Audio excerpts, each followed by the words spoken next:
I told Brian and Katie, so I have to give Katie $10 for every cuss word that I drop. And I'm quick. I'm like a rabbit. But like, dude, I shot that elk. I was happy as a pig in poo. Like, I'm like, oh, this is awesome. First day, the sun's not even up. And then he edits things that people probably shouldn't hear, which you guys don't see that. We got a kick it butt pack out. I almost slipped up on that one, Katie. But he's a smart deer. Right? He was old, he had a big pot belly, big swayed back, and gaunted up hips. Probably 8-9-year-old deer. Yeah. And so I'm like, oh, you're gonna die. We package you up so you're more palatable for the public, the general public. Yeah. Do you think you'll ever shoot a big elk? And I'm like, well, I've shot a few big elk, but as Robbie Denning says, if you shoot enough, eventually something's going to be big. And Robbie's right. Like, we beat ourselves up for 12 days. And I'm like, that was the funnest hunt of my life. And they're like, you're sick and twisted. And I'm like, that is what it's all about for me. So why, I don't know, but that's what trips my trigger is hunts like that. Hello, all right. You're listening to the Gritty Bowmen, home of gritty bow hunting films, interviews, tall tales, and a wee bit of manly boasting. I'm South Cox, and you're listening to the Gritty Bowmen. Okay, friends, on this episode of Gritty Bowmen, I sit down with Aron Snyder and we talk about sleeping bags and pads. We get into some stuff about water bladders versus nalgene bottles and so on. It's a pretty good podcast. We screwed up on the audio.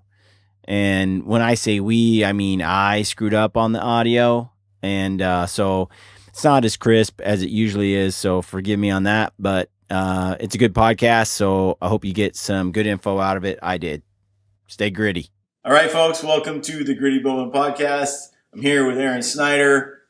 And today we are going to talk to you about sleeping bags, pads, sleep systems. We've been getting a lot of emails on this, and something I've been telling Aron, I'm actually shopping for my own sleeping bag. It's time to upgrade from the REI bag that I've got. And so Aron's going to drop some knowledge. So with that, Aron,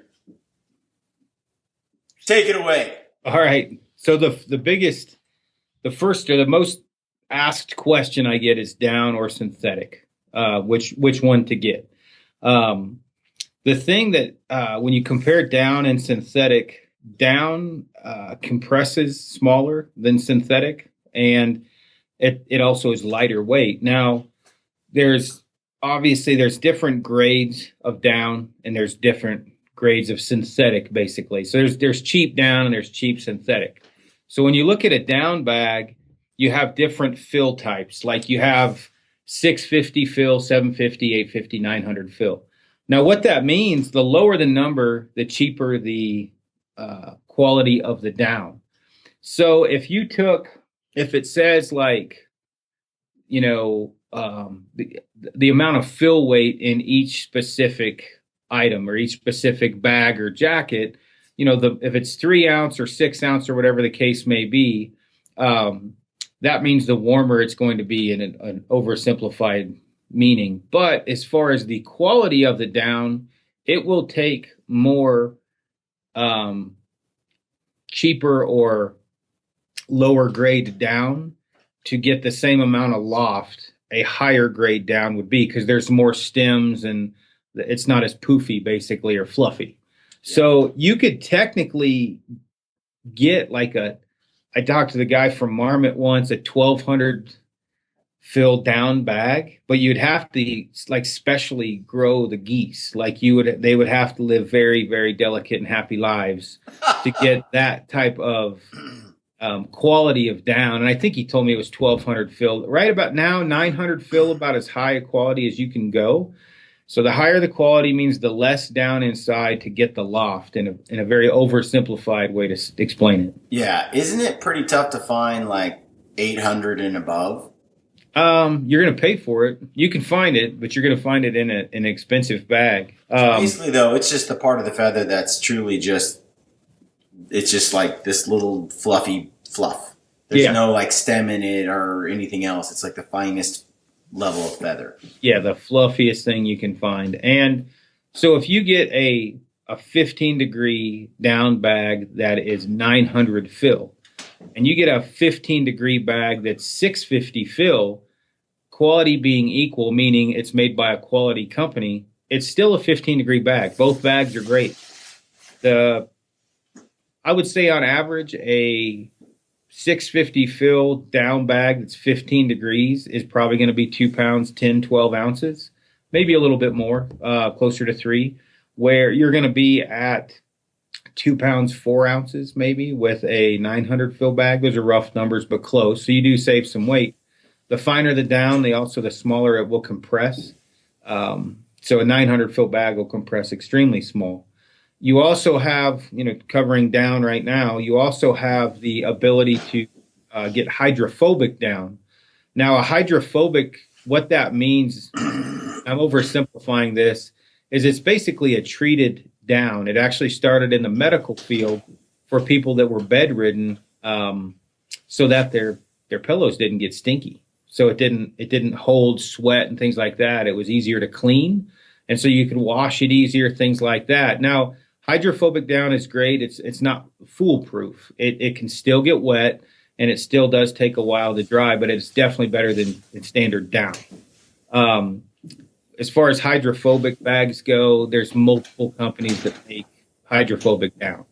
Now, that quickly covers down. When you go to synthetic, there's the same basic principle behind synthetic. Like the bags that there's Hang on, back to the down. Yeah. What's the downside then if you got the same temperature rating? Why not go with a 600 fill down instead of 800? Just the weight. That's it. Just weight. What about longevity? Longevity, the finer stuff lasts longer? Yeah, usually. None of them, I should make sure to highlight this. Never, ever, ever, ever, ever leave a down or synthetic bag compressed all year long. It's no longer will have its loft. So when you compress it and store it, if you have a 900 fill bag and you store it for 6 months and it's 15-degree bag, it's now a 40-degree bag and it has no loft left in it. So make sure don't compress those. But weight and cost, the 600, 650 is going to be cheaper. The 900 obviously is going to be lighter. 900 will compress more and it'll last a little longer. And what about like I've noticed with the lower down rating that it can sometimes poke through the bag. Yeah, the stems. Oh, yeah. Let's just pretend a duck attacked you. If you the stems can poke through, and then which is really annoying. I assume especially if you're going with a lightweight bag with a heavier fill down, what you end up with is a little escaping from the stems poking through. If you have a thicker shell, then the stems don't get through as much. But anyway. Yeah, there's no, and even the high end will leak some down. Even high end bags, they'll come through the stitches. There was a couple down jackets on the market last year that I tested, one from a backpacking company and one from a hunting company, and it looked like I got raped by a duck. Like I would take it off and be covered in feathers, and I'd wear like a black Kafaru t-shirt. I mean, it literally looked like I wrestled with ducks when I pulled this jacket off. It was actually leaking through the stitch holes more than anything. Like the stitch holes stretched on these jackets, so yanking it, pulling it in and out of the pack, and then the stitch holes obviously down leaks through really well. So if your outer layer is stretchy, and this all goes into product development, which you'll find out if you buy it, if it's cheap, it is going to leak a lot of feathers. There's no way around that. Yeah. But on the synthetic side of things, there's two schools of thought or two major types. Well, there's way more than two major types, but there's a type that is one solid sheet and it doesn't need baffles. Like down needs baffles to hold the down in place. It's got chambers sewn in. Synthetic, some of that needs to happen as well. It needs to have chambers to hold the synthetic in place. And then there's some that takes it as a solid sheet from top to bottom, and it's only sewn on the outer edges, and it basically stays there so you don't lose. You have better heat retention and better wind resistance because the stitch holes aren't leaking wind, basically. As far as like what to pick, so the way that I look at it, and I've used, I think, just about every bag known to man. For me, if it's really cold, a down bag is a great option if you're relatively careful with it, because everything's frozen. For most of the other climates, for me, when I can use around a 20-degree bag, I prefer synthetic, just because the weight penalty is only a few ounces, and I can beat the crap out of it.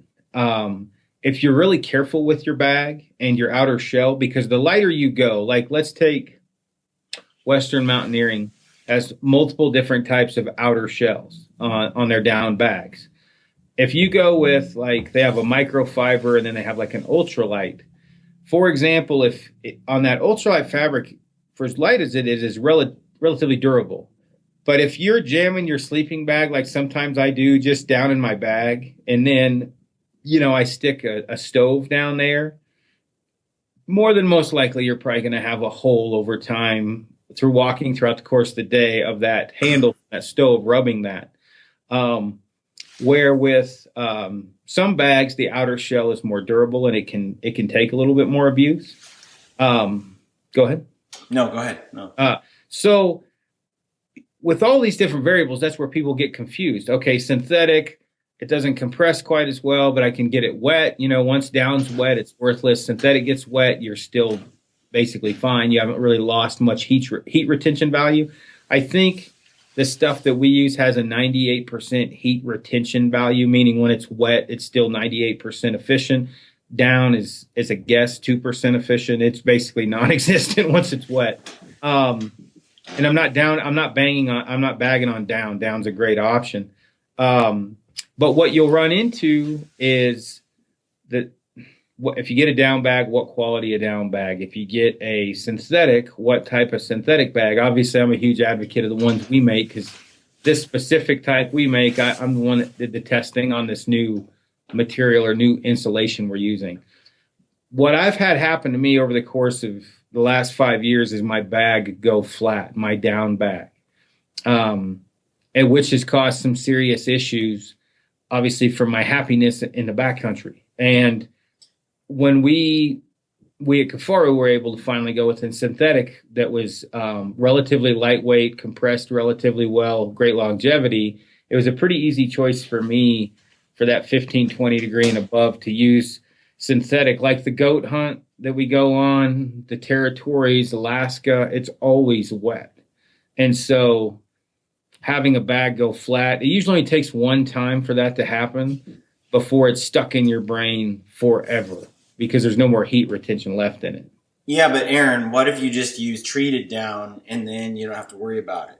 So treated down, yeah. So I experienced that as well.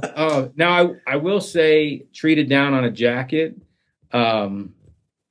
is much more susceptible to going flat, because your shoulder straps flatten it out as it gets, pressure from the rain, and then your shoulder straps impregnated, or not impregnated. It helps pressure water into the down. Yeah. Now, these are rough numbers, so don't quote exactly, but I think they say it dries 30% faster, the hydrophobic down. But if you've ever dried down before, it's kind of a moot point in the backcountry in some ways, because you can't really dry out down in the backcountry. So if it took 10 days to let it sit out and dry, well, now it takes 7, which you're still kind of screwed. But the hydrophobic down does block water better, but it's not a fail-safe like synthetic. Yeah. We talked about this really early on when we first podcasted, and I remember you telling me if it takes 2 days to dry out a sleeping bag, that's 2 days of freezing to death. And then you can take, if it's hydrophobic down, then great, it takes a day and a half. You're still without a sleeping bag for too long. Yeah. Potentially life-threateningly long. It can be, and if you're careful with your bag, it's kind of a moot point. Accidents do happen. I think in my case, I just had my down bag go flat too many times, and I was very careful with my bag. In the case in like the territories, one of the many times my bag went flat. It just got so weird. There was two guys, Patrick and I.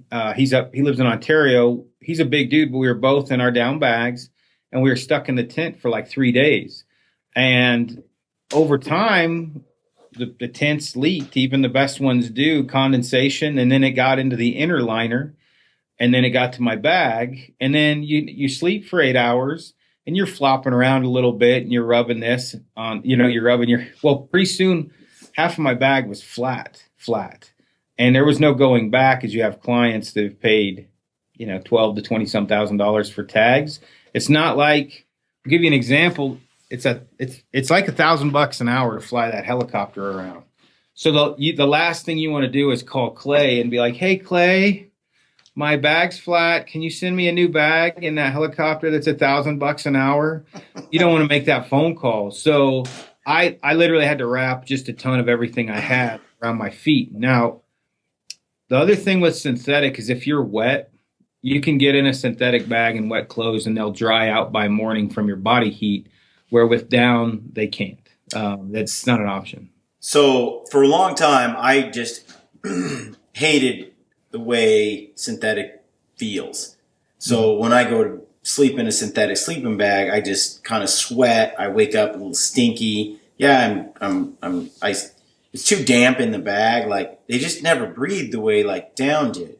And my biggest reason for preferring down was simply the temperature rating, the comfort temperature rating. Like it breathes so well that if it got super hot, that was fine. If it got super cold, it kept me warm. It just kind of has a nice wide range of comfort with one bag. Where when I was using some synthetic bags, it was like if it was, 10 degrees warmer than the bag is rated for, I'm sweating like a pig. And then, if it goes too low, then I was cold. It seemed like the down was a lot better in terms of keeping me comfortable, regardless of the temperature. But when I was in Prince of Wales Island and hunting blacktails up on the Alpine peaks, and it was pouring rain for like 7 days straight, I was in a sleeping bag inside my tiny tent, which said it was a 3-man, which was really like a 1-man. But I was in there with my brother-in-law, who's like 6'3" and 220, 250, and it was crowded, and it just got wet, and my feet got wet, and so the bottom of my down bag got flat, and it was pretty uncomfortable. But I was still able to keep the bag mostly dry in spite of all of that. But it wasn't that cold outside; it was just wet. So, but still, I've wanted to try a synthetic bag, but I haven't wanted to give up the comfort that I get from a down. And so a lot of this, all synthetic and all down, isn't made equal. A lot of it has to do with the outer shell of the bag as well. Sometimes when you buy a synthetic bag and it's a cheaper bag, it's also a cheaper outer shell. So that outer shell may not have the same properties for breathing that a higher grade shell might. Because if your shell doesn't breathe at all, it has to breathe a little bit. It has to trap heat in for sure, but you also don't want condensation to get trapped inside. So there's a happy medium in there, because you can get like a Gore-Tex, they call it a GWS, a Gore-Tex Windstopper outer shell. What Gore-Tex Windstopper is basically untaped Gore-Tex. Again, very simplified definition, but it's Gore-Tex that has no tape on it, so it can leak through the stitch holes. Some people would argue, especially mountaineering guys, that the GWS isn't a great option because your body heat will bounce off of that very, very low breathable GWS outer shell, and then that'll create condensation and wet the down inside the bag because your body heat isn't allowed to escape at a high enough level to slow down the condensation, if that makes any sense. But again, like anything in life, somebody always gets paid. You can't have the best of all worlds. Like Colton last year has like this super high tech, I think it was like $800-900 quilt. But it went flat. And I did, and it's difficult for me. I've got a buddy that has a quilt that goes in his side pocket, his belt pouch, right? Now, and here I am with something the size of a little smaller than a watermelon. Well, and it's twice as well. It's not twice as heavy, but it's another third heavier. But then 4 days into the hunt, when it's pissing rain, I'm starting to think, man, that was a good decision on my part. And the case with me, there's multiple reasons why I went with synthetic. I can get an hour bag on the side of a mountain and glass out of it, and as cold as I get, pretty viable option a lot. Like I will get in my bag frequently and glass out of it. Me too. 2 years ago, I was in my down bag, and I was glassing out of it for hours and hours, trying to use it as a quilt. And thankfully it was nice and dry, but I was thinking, man, if the ground was damp or this place was a little more damp, I couldn't get away with this. But man, it sure is nice, which is one reason why I've been really attracted to the wubby. Yeah, we'll talk about that in a sec, because I do that all the time because I wrap up in that thing. The biggest thing why with ours, obviously synthetic insulation, but that outer shell we have is fairly durable, extremely durable, really. And so obviously too, I work here. So if I destroy it, I'll just go have a sewer fix it, but I haven't destroyed one yet. So I would say, as far as choosing, so we don't run on forever, between down and synthetic, obviously budget, figure out what your budget is. Then you're going to need to figure out your size. Not all bags fit. These things, a lot of the ones you buy from non-hunting companies, they're made for skinny little dudes, stick figures. They do not fit. That's why I have to get a new bag, Aaron, because I bought this bag like 8 years ago, and I don't fit in it anymore, dude. The shoulders are like, I can't move. I got that Marmot sent me that plasma when they first came out with it, and I look like Ace Ventura climbing out the rhino's ass, right? Like I'm trying to get out of this thing. I can't even zip it up. You know what I mean? Because I'm like, okay, and I'm trying to pull my elbow over to zip it, and it's getting caught on my shoulder, and I'm like, man, there's no way. And then it flattens the down when it's tight, which then you have no heat retention. That's what I found, is that it's so tight across my shoulders, you can't get out of it, and then it's flat. Yeah. Yeah, you get both of those. But figure out size-wise. Once you figure out your size and what you need to fit into, I would say bridge up if you're on the border, unless you can handle claustrophobia. If you can handle being claustrophobic, you're fine. The thing is, things need to breathe, Aaron. Things need to breathe. Yeah. When you're in a bag and your legs are like fastened together. Especially when they're sticky and you've hiked all day. I hate that. Things can rot in an area that. So I like a bag where my legs can spread now. Yeah. Which, in the old bags, it's the mummy. It's like my feet are like I can't spread them, dude. There's like it's too small. I always get wide bags for me. So yeah, I feel your pain. And I mean, the other thing, well, there's other, washing out a bag. Like I try not to buy used bags from guys that I know aren't very clean.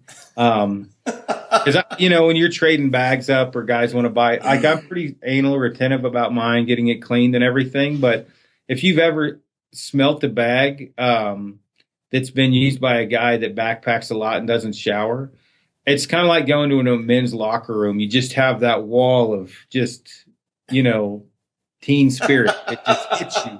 And you're like, damn. And that's sometimes long enough, it won't come out. So back on track here. So wait a minute.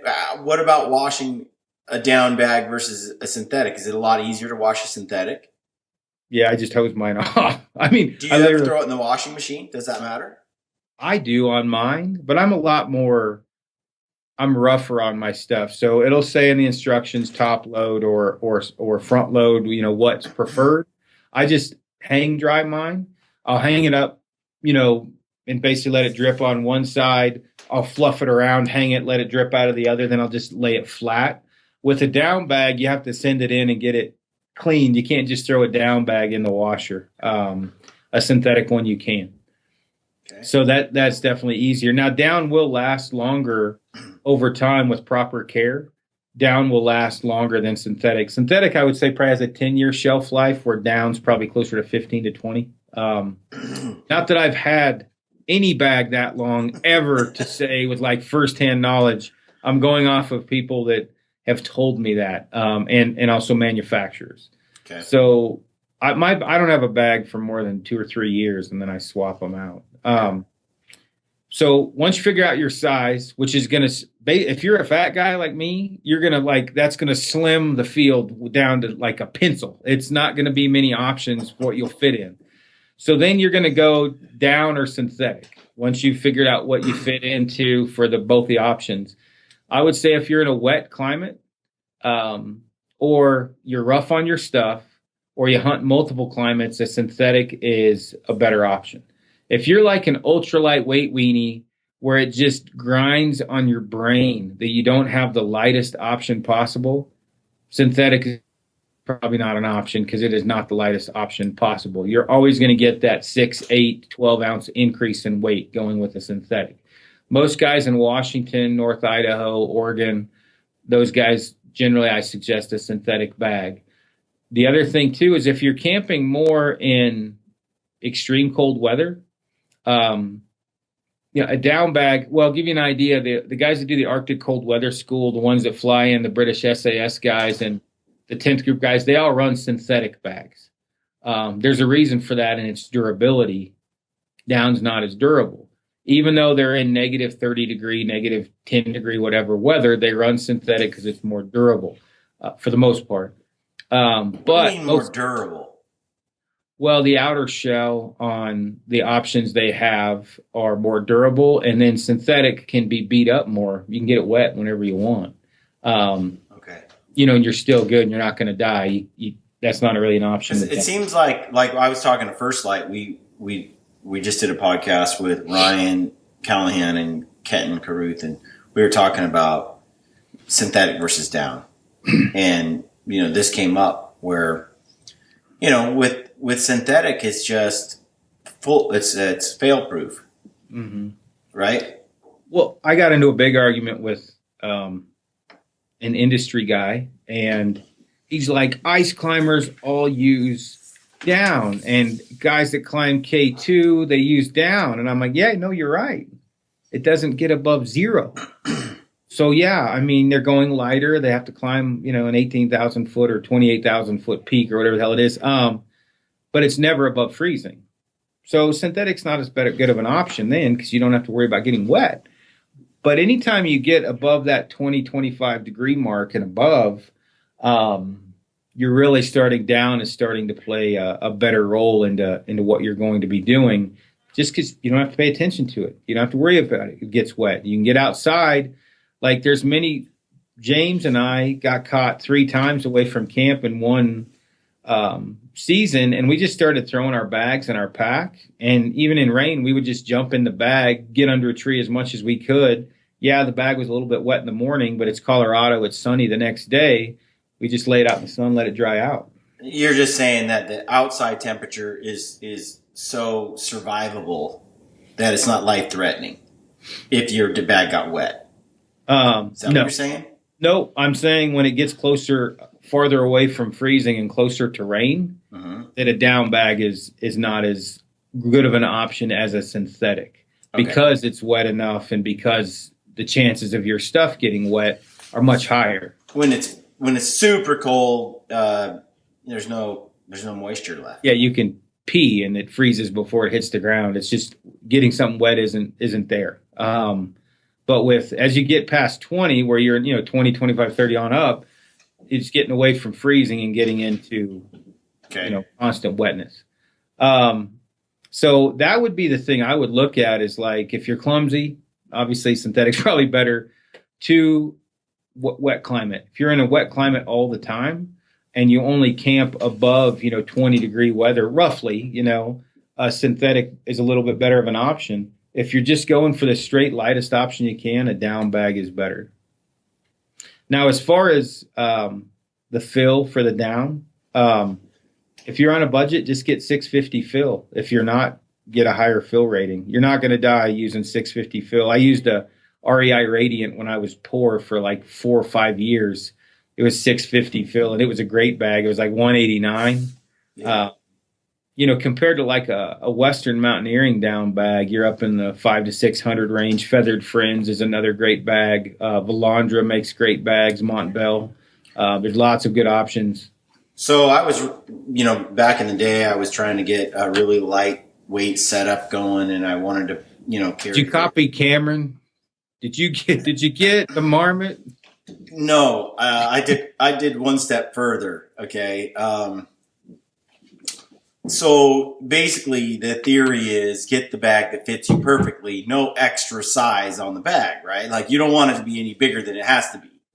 Right. Right? Because you don't want to have a foot box down there that's a foot longer than you. It's just more space you have to heat up. More space, right. So you want a bag that fits just right, So I remember like Feathered Friends would like measure you or custom make your bag to fit you, right? Or whatever.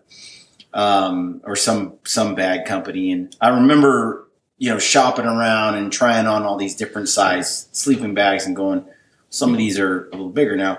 I'm just about 30 years old and, so a few years before that, the hair started falling out of my head and I started growing some on my chest. I was a late bloomer. And so I was a pretty lean, thin guy. And well, the REI men's bag, was like in Backpacker, the Gear Award or something that year. It was like the bag to get, right? And it was like 800 fill down. So I was like, wow, and it was, -5 degrees. So warm one. So I'm like, I'm set, right? I'm golden. So then I come along but I get in it and the thing is huge. And I'm like, I gotta have the ultra lightweight. It's 8-10 ounces more. So the purple women's bag though, that like fit perfectly. Oh, that's funny. But it was a little narrow in the shoulder and wide in the hips. But it was perfect because then it allowed me to like spread the legs a little and get some airflow, move around, not feel so claustrophobic. But that bag lasted till about 35, and then I just got too manly for it. So I had to switch over to one of those Radiants, which I've used for years now. Yeah, they're good bags for the money. I got it at an REI garage sale for $20. So, oh yeah, there you go. And it's I have friends. They try to buy that stuff and they'll return it and go to the garage sale and try and buy it back. I'm like, guys, that's a lot of effort. Holy cow. But I think with the budget in mind, don't get too wrapped up on the whole 650, 850 fill. If you can afford I think Big Agnes has a Lost Ranger. It's down and it's kind of heavy. It's 3 pounds, 2 ounces, but it's a good bag. Don't worry about it. Just get in the woods. But what about synthetic? Because I'm sold kind of on synthetic at this point. I've been using down for years, but I'm ready to switch because when I'm out there, I don't want it to go flat. It's just, I want to abuse it. I want to be able to glass sitting in it. I want to be able to just sleep under. And since I've been doing a lot more sleeping under a tarp directly, I want to be able to I don't want to, I would never do that with my down bags. I would just always sleep inside an enclosed tent. Now I'm looking at just throwing up my tarp and crashing under it real quick. Well, I want something that's heavier duty. No, I gotcha. I mean, I try not to, obviously I work for Kafaru, so I try not to pimp our stuff out more than I already do. But I'm a big fan of our bags. Our old bags, it was arguable where the comfort rating was at on our initial bag. So I had a friend in the Marine Corps that let me know about this new insulation a couple years ago that we're now using. And, I looked at the specs against all these different other, Primaloft Sport, Primaloft One, all these different types of insulation, what we are currently using. I talked to the rep for the company and then I talked to the military. to figure out our temp range. And then, amount of insulation in the bag, 6 ounce, 8 ounce, whatever, to equivalent to a 15 to 20 degree bag. And then the testing began. We just started going out in the field testing. I tested against like a Montbell Super Spiral Down Hugger, Feathered Friends, a Western Mountaineering Badger, trying to figure out the exact comfort rating of it. Well, then we did the extreme testing where I actually would soak the bag. I would just leave it out in the rain and then sleep in it that night. And the more I did all this testing, kind of like water purifiers ending up with the Sterapin, the more I started testing this, the more I'm like, man, I really like synthetic, right? Like, I'm like, there's some downsides to it, but the upsides far outweigh the down, especially for me as cold as I get. Because there's sometimes, I'll just get in the sleeping bag. I'll just get in it. Like, I'm like, oh, we're going to take a break for a couple hours. I'm going to get in my bag. And I'll literally, you have that really duff kind of pine needle or a pine cone soft layer under trees you get. I'll just get in the bag and, I try to nap when I can now as I'm getting older, and I'll just get in the sleeping bag and lay there for a couple hours and take a nap. That's what I do too. Well, I can't do that with a down bag, because when you go ultralight with down, you're not just going ultralight with the down bag, you're going ultralight with the outer shell. One coincides with the other, which means, you can fart and blow a hole out the back of some of that stuff. It is paper thin. And so for me being a little rougher on stuff than I probably should be at sometimes, the synthetic's a better option. It's Apex insulation is what it's called, and it's a continuous fiber filament. So there's no baffles. So there's no stitch lines, so you don't lose as much heat. We also have a center zipper. That was majority of my idea. One, I'll pee out of my bag when it's cold in a teepee without blinking an eye. So it's a 3-way zipper. I'll zip it up, pop the twig and berries out, and I'll piss right out the side. I got that from Patrick. I never would have thought of doing it. We're sleeping in a teepee in like 6 feet of snow, right? SST pins, these 3-foot long pins. And I hear, I'm like, what? It's Patrick peeing by my head, right? He's close. And I was like, that's a good idea. And so the other thing too is like, you can read, right? So you can open down here and you can screw with your phone and pop your arms out and leave your chest covered with that center zip. Some guys do worry about it a little bit as far as how they sleep, side sleep. If you sleep face down, probably not going to work as well because you're sleeping into the hood. But either way, it's Apex insulation, and it's been really good for us. We haven't had anybody complain about the temp ratings or anything, which has been great. And I know for me, my 20-degree bag, I go through till about the end of October here, and then I drop temp rating after that. Okay. Do you know what's inside these burst light? It's Kokona. Kokona? And I don't know like all the tech specs, but Kokona's out of Boulder, and it's basically like you have Gore-Tex or you have Event that has different fabrics, or Scholler. Kokona's its own separate entity, and they have rain gear, outer shells. They have waterproof outer shells, and then they have that insulation, and it's a solid insulation. It's good. Okay, but yours is called Apex. Apex. Yeah. Okay. So what is your go-to bag then at Kifaru? I use a 20-degree regular length wide.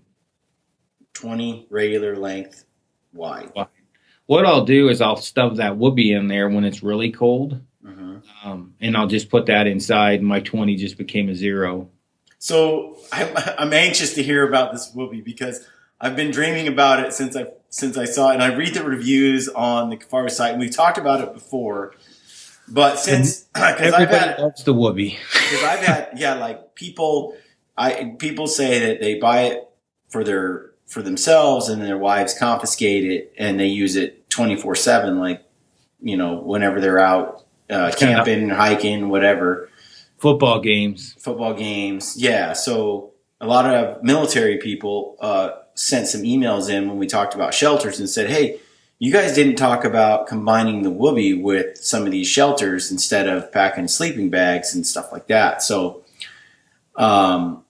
Tell us some more. Tell us again about the wubby. Well, let's with the wubby, when you go into the military, I don't know how it is now, you get a poncho and a poncho liner, which a lot of times when you're on patrol, you'll set up this crappy little hooch that's not very big, and then you'll sleep under your poncho liner, which sucks. It's horrible. It's not very good. It's been repeatedly used a million times by a-holes before you. Well, what we did, Mel, the guy that used to work here, our tactical rep, Mel basically just took that concept and made a high-performance poncho liner. And the outer shell that we have is extremely windproof. The Apex, the insulation that we use now, has insane heat retention, and it's kind of a comfy, like silky feel.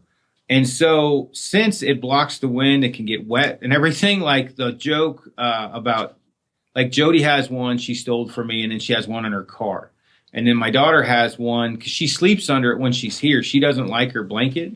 She sleeps under the wubby is what she uses for her bed.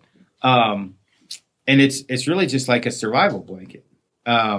You can use it in continuity with the sleeping bag. So in my case, I get a wide, and I have a 20-degree bag and then a wubby, and that can get me down to some extreme cold temps.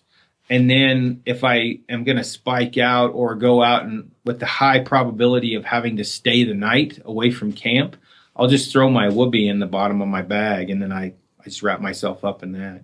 I mean, it is kind of off the chart for some people to think about just sleeping on the ground when they're on a backpack hunt away from their camp. But it's not overly horrible if you know what you're looking for. If you find the pine cone beds, you have a wubby or something, and a lot of times we'll get inside of our backpack and pull that up above our knees, and then we'll push the wubby and wrap it around our bodies, and then, wrap it around the top of ourselves. And then there's good heat retention in those pine cone beds because it's pretty fluffy, so you don't get as cold as if you're just sleeping on dirt.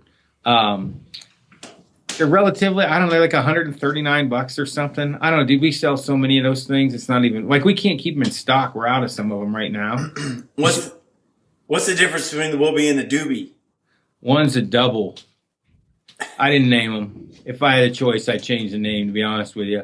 That, and it's Colorado, I guess, right? So it's hard for me to even say it sometimes. I'll say the double wubby, but the doobie is a double insulated wubby. It's just double the insulation. I don't know why that's so funny, but it is. Okay. It would be funny for me if I haven't worked here for 4 years, but we get wisecracks about it all. So which one's better then, the wubby or the doobie? It just depends on what your potential. Like for me, 4th season mule deer, like you're going to draw, yeah, I'm going to have the doobie wrapped around me, guaranteed, on the side of the mountain because it is cold. And so what are the dimensions between the two? Same size. One's just thicker?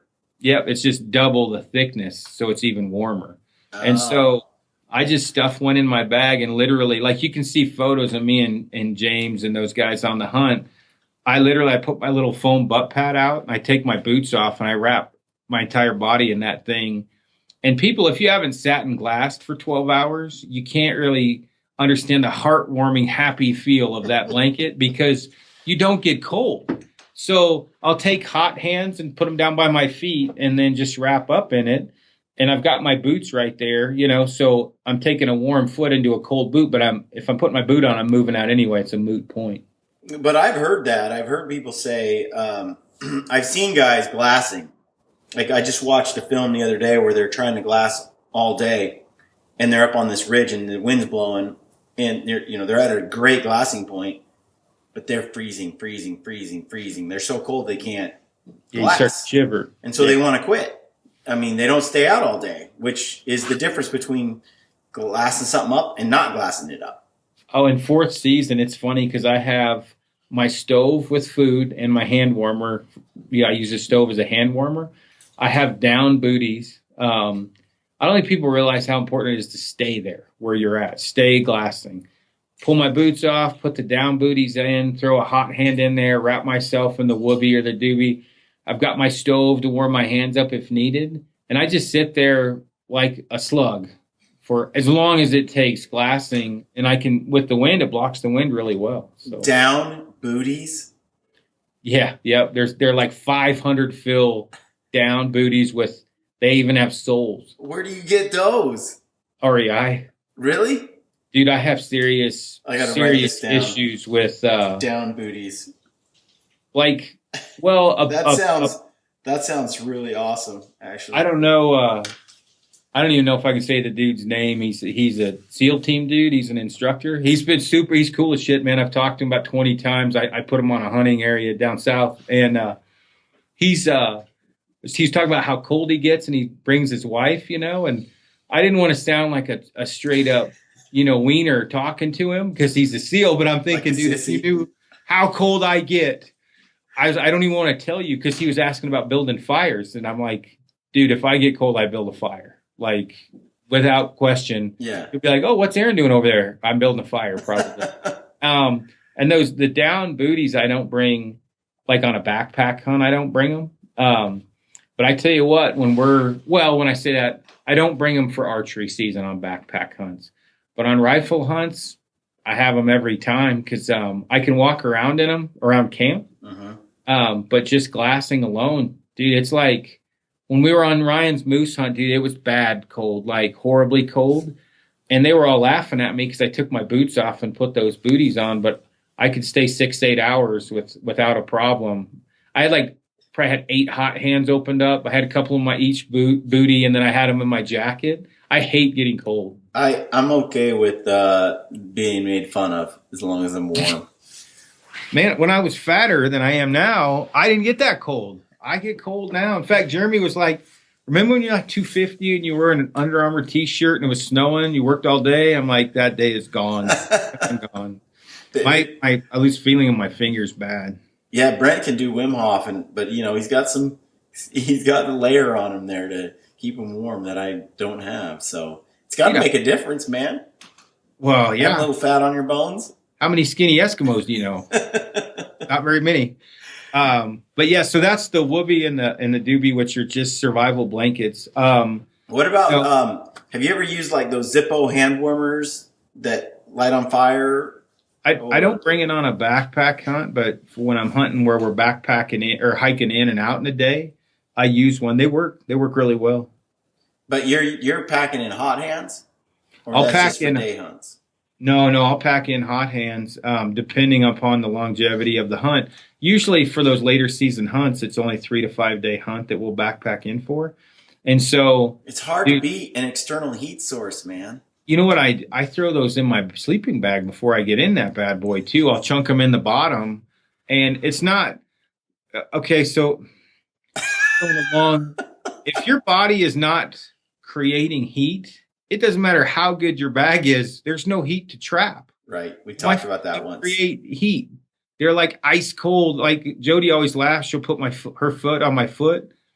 And we're in the house. Check, your feet are cold. I'm like, they're cold all the time. I mean, it's just there's no blood flow. So I'll throw those hot hands in there just so I don't have to have that delayed response time when I get in my bag for the bag to warm up. Yeah, we talked about that. We throw our meals in there after you warm up and get the bag going, because if your body temperature is below a certain level, it can take like a couple hours, if not half the night, before the sleeping bag gets warm enough to really start doing something, because your own body was so cold to start. Well, people don't understand that if you, like, I've had guys, if you're dehydrated, you'll be colder when you sleep than if you're hydrated. If you get in the bag cold, it's not the bag's fault. Like, my buddy had bought a bag, and it was a 20-degree bag, a high-end bag.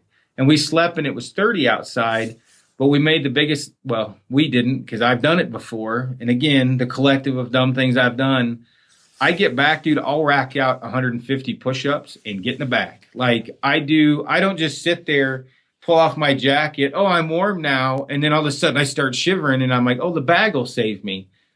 Don't get cold. Get in the bag warm. So I literally will knock out push-ups. It probably sounds like I'm punching the clown, but I like pushing up in the tent or whatever, trying to warm up, and then I get in the bag. And that's a huge, huge benefit to staying warm. Yeah. Good stuff. Okay, so we'll get off the down booties discussion. Let's talk about ground cloths here. Okay. So with the floorless shelter, people ask about ground cloths. I never use one. I never use a ground cloth for a tent. I always just I'm not saying you shouldn't get a ground cloth for a tent to help the longevity of the floor. I'm just saying I never used one because I didn't want to pack the weight. But with a floorless shelter, there's a couple options that are viable. One, figure out the square footage you're going to need, and then buy a ground cloth for a tent from a tent manufacturer. So just buy like a Big Agnes Fly Creek UL2 ground cloth that goes under the tent, and you can use that under your tarp or whatever. If that makes any sense. You're just putting basically the ground cloth to help protect the floor of the tent. You're not using it for the tent. You're just using it to put your sleeping pad on. Now, in my case, I use Tyvek. I used to take it off the job sites, but I no longer work construction. So now I use it. I get it from Amazon Prime, and it's pre-cut like 4 foot by 8 foot. I think it's $6, which is super expensive for Tyvek. And I just, in the beginning of the year, I buy 4 chunks of that, and I'll rotate it out as I beat the piss out of it. It's super lightweight. You can put your elk meat on it. You know what I mean? Yeah. We've actually taken snow when we have to boil snow, and we'll go over to the snow pile, which is a couple 100 yards away. We'll just pile snow in there, and then 2 guys will carry it back, and then that's our water source. We'll just leave it in the Tyvek, and that's what we'll use to boil water. Nice.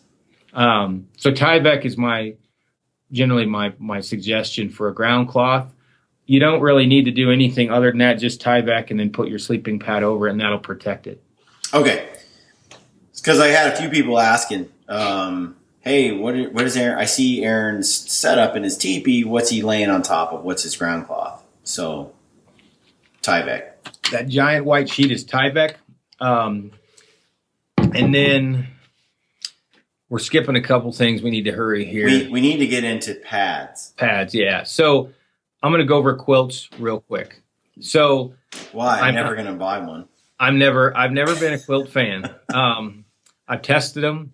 If you're going to look at a quilt, I think it's Enlightened Equipment and Catabatic gear. Catabatic being probably the highest end. They're like 10 minutes from Kafari.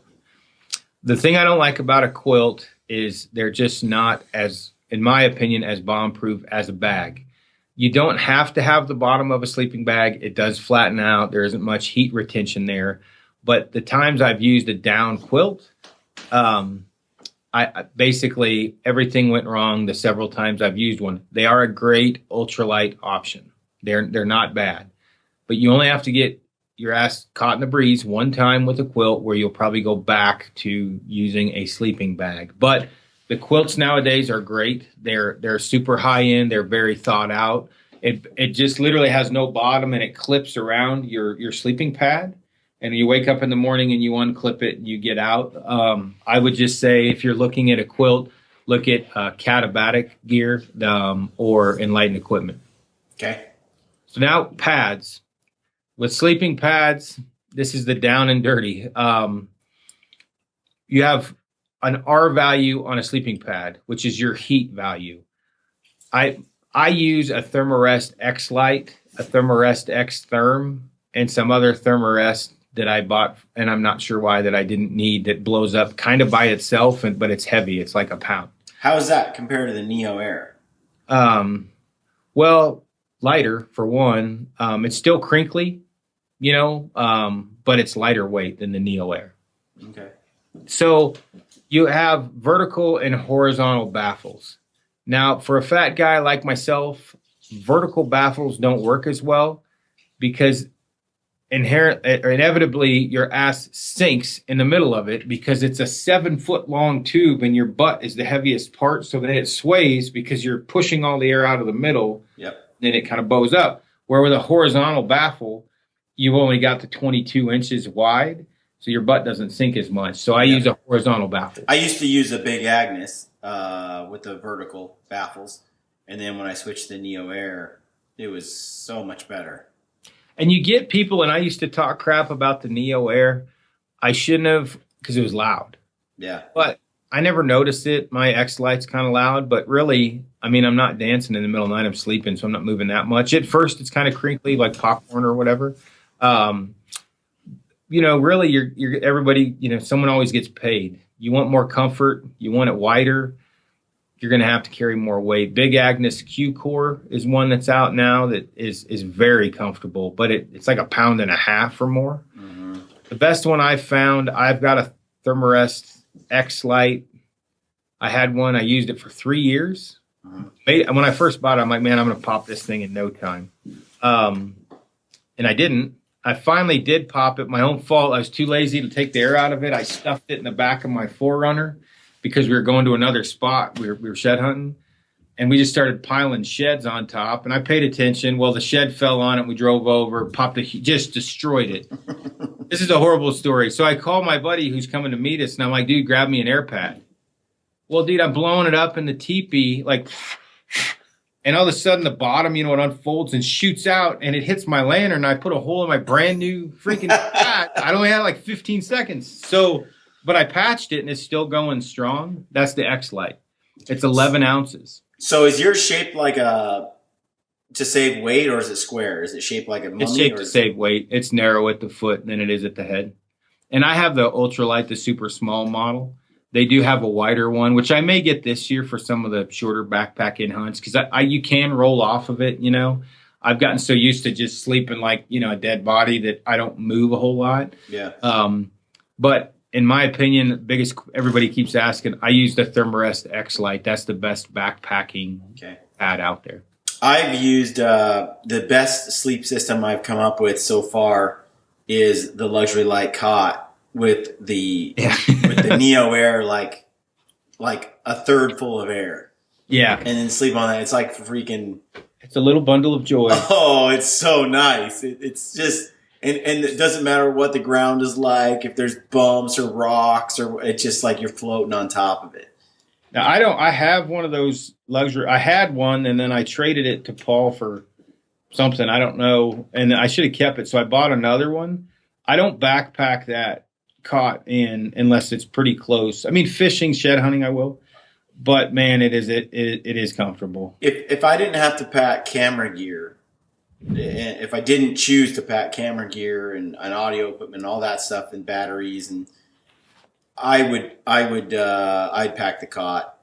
But because I've chosen to bring all that stuff, it's just too much. It just adds that extra bit of weight that's already getting up there in weight. But I love the thing, man. If I weren't packing a lot of other gear, I'd bring that cot with me every time. It definitely, and it has the concave effect, so you can't really roll off of it.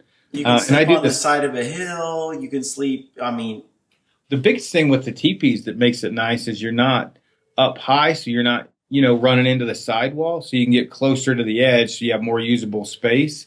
And then also, I mean, you need to have an air pad under you. You can't just use the cot because you have no heat retention. There's no R value on that cot to speak of. But like you, I just don't blow. It's just like a water bed. I just blow up it just enough to where it's padding and there's some R value there, and that's it. Yeah, so far it's been by far the most comfortable sleep system I found. But there's a weight penalty there. And a setup. Sometimes it can take a little bit longer to set it up. Not too bad, but sometimes 5 minutes, I would say 7 minutes, if you know how to do it. If you don't know how to do it, it's 25 minutes. The first Especially time. if you skip the directions like that. Oh, Lord, that's funny. But the cots are nice. Anybody that's like an outdoor junkie probably will end up with one of those cots, especially if you borrow one from someone, because it is really, really comfortable. But Luxury Light, I think Thermarest owns them now. Yeah, they do. It's made Cascade by design, Thermarest. I guess. So yeah, I would prefer if they came out with something that was lighter, but still did the same thing. Yeah, that's going to be difficult. That's a tough nut to crack. It's kind of like your wife. Trying to build one with carbon arrows. It's impossible. Though the arrows break. I was going to say it's like your wife wanting a gun that doesn't kick, blows down trees, doesn't make any noise. Yeah. She still wants that gun. The other thing, too, just so we don't run into another stove crisis, just because I hate a quilt doesn't mean quilts are bad. I've just had bad experiences with them, much like the jet boil stove. Now, there's Enlightened Equipment and Catabatic are not anti-hunting. They support hunting. Yeah. I just have not had the best luck with quilts. We don't, there's no need to email us to tell us you love your quilt, because we already know there's a lot of you out there that love your quilts. They are a very great option. They're great. They're a lightweight option. I just personally do not like them, but that does not mean to overflow Brian and I with emails telling us we're wrong and quilts are great. Because I believe you. I know lots of guys that like quilts. It's just my own personal opinion. Speaking of which, just people's comments. What about the water bladder versus the water bottle? It's quite a passionate subject. It's crazy. So I used to just use a bladder with the hose. Yeah. And then, I was like, this thing's getting funky, whatever. So I started using a nalgene bottle initially just because it said Kafaru, and we had to order like 5,000 of the things for the minimum order. So, but then I was like, man, I'm staying way more hydrated. And the Sterapin, it just made sense because I could stop, fill it up. Yep. And then I carry a bladder that's empty in my pack for when I'm going to be longer distances away from water. That did get kind of heated. You got to keep your head on a swivel. I got a bunch of emails explaining to me why I was wrong. I guess in their eyes, I may have been. But like last year, what was I in the field almost 4 months straight? Mm-hmm. It's not a survival problem because I'm still here. So the water bottle bladder rolled up in the bag is a very good option sometimes. Yeah. Does make good sense. For me, I do like the Sterapin option. But I like having a bladder because I like to have that whole, just be able to fill up just a huge thing of water and carry that. We were like in the desert. So getting to water, we actually had to carry water for a couple of days, everything we were going to drink. So, which sucks because water's heavy. And, but if you can't find it, you can't find it where you're at. The thing is the system that like we're talking about that I've come to like the most with the Sterapin and drops or pills. So the Sterapin for the nalgene is when I go to fill up the bladder, I don't need that water immediately. So I put my drops or my pills in there. It's in my pack, bouncing around, mixing up. By the time I get to wherever the hell I'm going, it's ready to go and I can drink it. Yeah. I don't have to pump. There's no pumping involved. And then when I need water, after I fill that bladder up, I just whisk the little Sterapin in there for 60, 90 seconds and it's ready to go. So it's less labor intensive. Yes, and it's more reliable. The Sterapin is. Yeah. And that's not an arguable subject. I did this I was like way blown away because like I was testing contaminated water. So you're going to get beaver fever, right? Man, everything failed.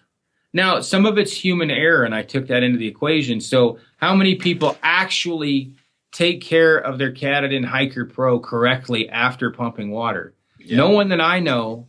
There's always cross-contamination. No one cleans it all out and separates everything. You're a dude, right? Most dudes just wrap it up, throw it back in the bag. Well, you just contaminated your other hose that you're going to be drinking out of. Yeah, yeah. So, or chick. Chicks probably take better care. I shouldn't say do too much. But Sadie, that's for Sadie out there, Sadie Kennel.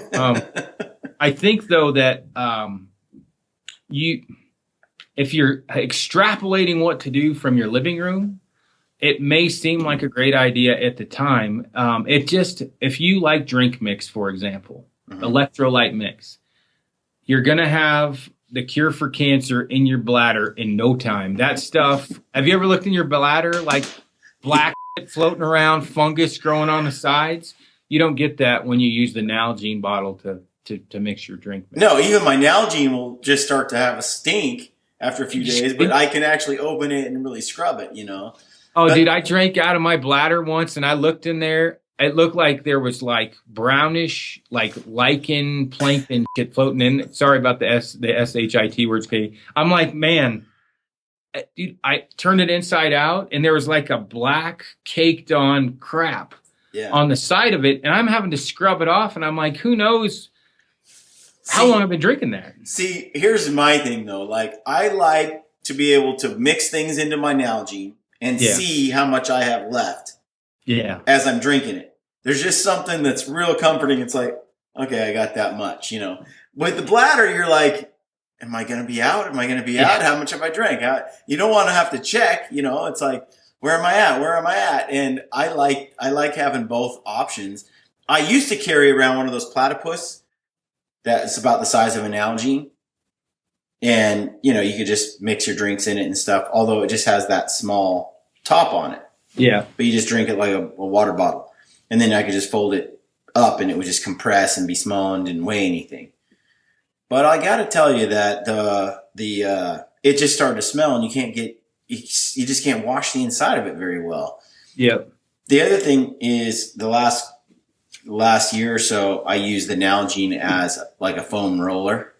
That's huge. And it's huge. It's huge. Like rolling out like quads and hamstrings. And I've got IT band issues, dude. I have to do it. Getting on there and rolling that, or the calves, sometimes my calves act up, and having that water bottle and just being able to work on that stuff, it made a huge difference this year. And I never thought about using it as like a foam roller. Yeah, dude. Did I tell you that? Yeah, you were telling me you guys were using it for, I think your calves were like.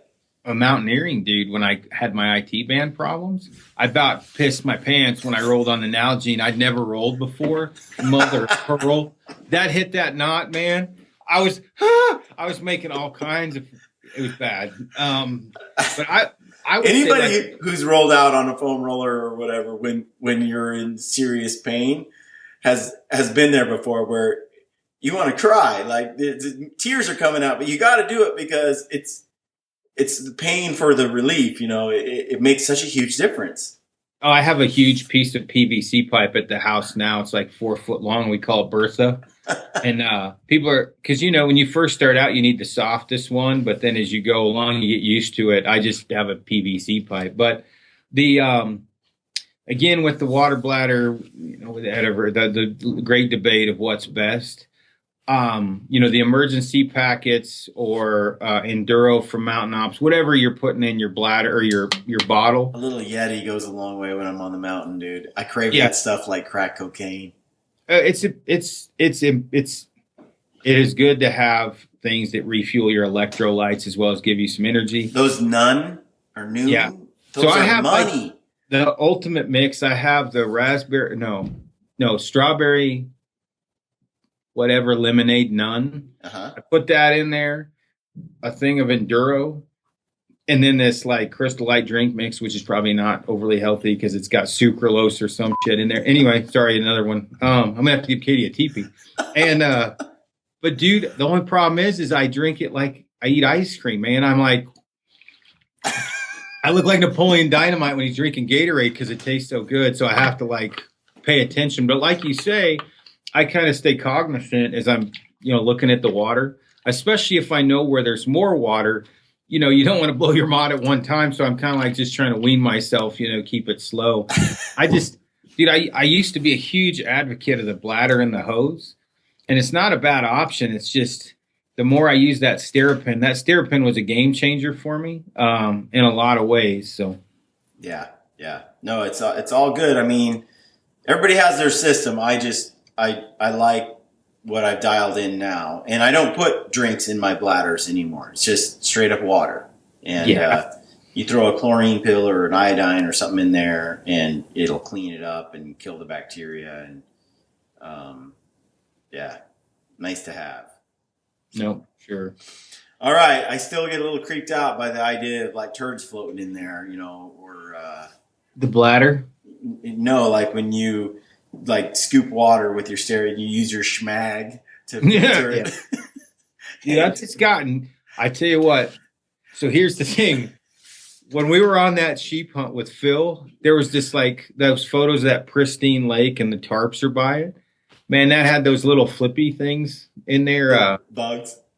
Can't remember what they're called. Like mosquito larvae. Yeah. And I drank the shit out of those things. I filled that up and I'm like, you know, the pen doesn't kill animals, right? So I'm like, I wonder if these little guys are going to die from this bright light. No, they didn't die. I didn't get sick. You just put a little Enduro in there and just drank them. Covered it up. But I'm like, look, there's like a bunch of them. In fact, I think I had a Facebook post. I took a photo, but more protein. But I mean, Jody, that ain't happening with Jody. I would make sure, I wouldn't even tell her. and I was trying to whisk them away, you know, and I'm like, go away, little bugs. I'd fill it up, and I still have 4 or 5 of them in there, but it'll buff out. All right, dude. Well, I think we covered it. Thanks for coming on. Any parting words?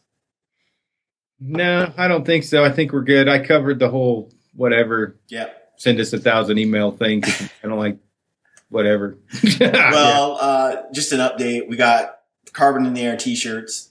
I ordered those yesterday.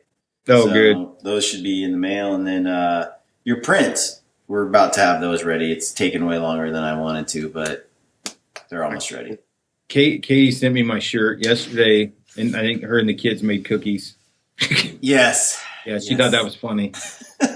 She must have listened when I said there's cookies in the house. I eat them. There's these new cookies at the gas station by my house. Uh-huh. Dude, I wish they wouldn't pick things like that up. They're like vegan, like low sugar cookies. They're like heroin, man. I go in there and there's this crackhead working. Are you eating that for dinner? And I'm like, no, but I'm going to eat it. You know, it's like those peanut butter bars, though. I mean, yeah, you can't feel that guilty about eating them, right? I mean, they're good for you. Yeah, no, they're especially at the rate, dude. We did 10.3 miles, 10.25 miles on Sunday, or yeah, my feet are effed up still.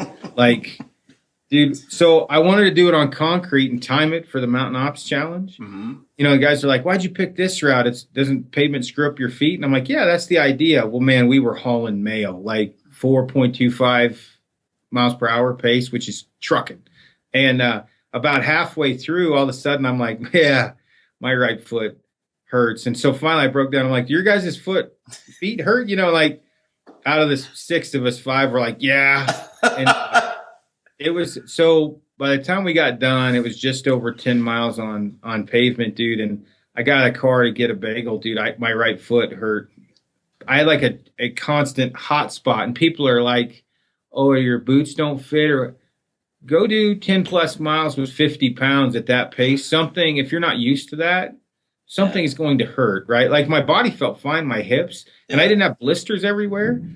Dude, I just had these, like my whole bottom of my foot was a hot spot. I looked like I got hit with rock salt. I'm limping into the bagel place. People are staring at all of us, you know, and I had sweat stains, like, because I had that black Vortex shirt. Yeah. Like literally perfect sweat stains from my shoulder straps just from that trip. So I guess I'm not quite ready for the Mountain Ops Challenge. Yeah, I need to get I need to get into that a little more. I was coming in shaky, but I was coming in. All right, dude. Well, cool. All right, thanks for it all. Stay gritty, man. Talk to you later. Okay, gritty friends, I hope you enjoyed that podcast. If you did, please take a moment to leave us a review on iTunes, Podbean, or Stitcher. We love reading your reviews. And connect with us on social media if you're on there. Look us up on Facebook and Instagram, and take a moment to subscribe to our YouTube channel so you can receive notifications when we upload new videos. We've got a sweet deal with Mountain Ops. You get 20% off on all Mountain Ops supplements, combo packs, and apparel when you type in the word gritty at checkout. If you're a hardcore elk hunter, or you want to be, go to the Elk 101 website online and check them out. Our friend Corey Jacobson is killing it with some of the best elk hunting information and entertainment on the web. If you haven't heard, we're doing a huge gear giveaway to try and grow and expand the gritty community on Facebook and Instagram. I asked a bunch of friends to pitch in on this gear giveaway, and they all came through with some awesome stuff. Our friends at Kifaru, Rockslide, First Light, Phelps Game Calls, One Shot Gear, Mountain Ops, Triple X Archery, Blacktail Outdoors, and Is It September Yet are pitching in some sweet gear for the giveaway. We'll announce all the details in the next few weeks. All you have to do to be entered to win is like our Gritty Bowmen Facebook page and follow us on Instagram. All right, friends, let me leave you with one other quote from Theodore Roosevelt, who said, "It behooves every man to remember that the work of the critic is of altogether secondary importance, and that, in the end, progress is accomplished by the man who does things." We all have a choice. We can be people who do things or people who criticize the work of others. It's pretty simple, really. Get out there and do your thing. Good luck on your hunts, and stay gritty.